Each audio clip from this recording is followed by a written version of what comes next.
ఇరాన్పై యుద్ధాన్ని తీవ్రతరం చేసింది అమెరికా. ఇరాన్పై అత్యంత శక్తివంతమైన బాంబర్లను వినియోగిస్తోంది. ప్రపంచంలోనే అత్యంత పెద్ద యుద్ధ విమానాన్ని రంగంలోకి దింపింది యుఎస్. ఇరాన్పై యుద్ధాన్ని తీవ్రం చేసింది అమెరికా. ఇరాన్పై అత్యంత శక్తివంతమైన బాంబర్లను వినియోగిస్తోంది. ప్రపంచంలోనే అత్యంత పెద్ద యుద్ధ విమానాన్ని రంగంలోకి దింపింది యుఎస్. ఇరాన్పై యుద్ధాన్ని తీవ్రతరం చేసింది అమెరికా. ఇరాన్పై అత్యంత శక్తివంతమైన బాంబర్లను వినియోగిస్తోంది. ప్రపంచంలోనే అత్యంత పెద్ద యుద్ధ విమానాన్ని రంగంలోకి దింపింది యుఎస్.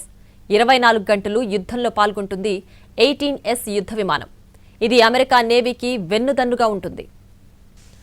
ఇరాన్పై యుద్ధాన్ని మరింత తీవ్రతరం చేసింది అమెరికా. ఇరాన్పై అత్యంత శక్తివంతమైన బాంబర్లను వినియోగిస్తోంది. ప్రపంచంలోనే అత్యంత పెద్ద యుద్ధ విమానాన్ని రంగంలోకి దింపింది యుఎస్. 24 గంటలు యుద్ధంలో పాల్గొంటుంది 18S యుద్ధ విమానం. ఇది అమెరికా నేవీకి వెన్నుదన్నుగా ఉంటుంది. ఇరాన్పై యుద్ధాన్ని తీవ్రతరం చేసింది అమెరికా. ఇరాన్పై అత్యంత శక్తివంతమైన బాంబర్లను వినియోగిస్తోంది. ప్రపంచంలోనే అత్యంత పెద్ద యుద్ధ విమానాన్ని రంగంలోకి దింపింది యుఎస్. 24 గంటలు యుద్ధంలో పాల్గొంటుంది ఈ 18S యుద్ధ విమానం. ఇది అమెరికా నేవీకి వెన్నుదన్నుగా ఉంటుంది. ఇరాన్పై యుద్ధాన్ని మరింత తీవ్రతరం చేసింది అమెరికా.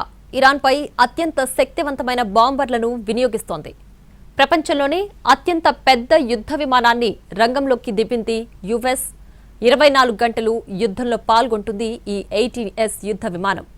ఇది అమెరికా నేవీకి వెన్నుదన్నుగా ఉంటుంది. ఓవెల్ కార్యాలయంలో అధ్యక్షుడు ట్రంప్ను క్రైస్తవ మత పెద్దలు దీవించారు.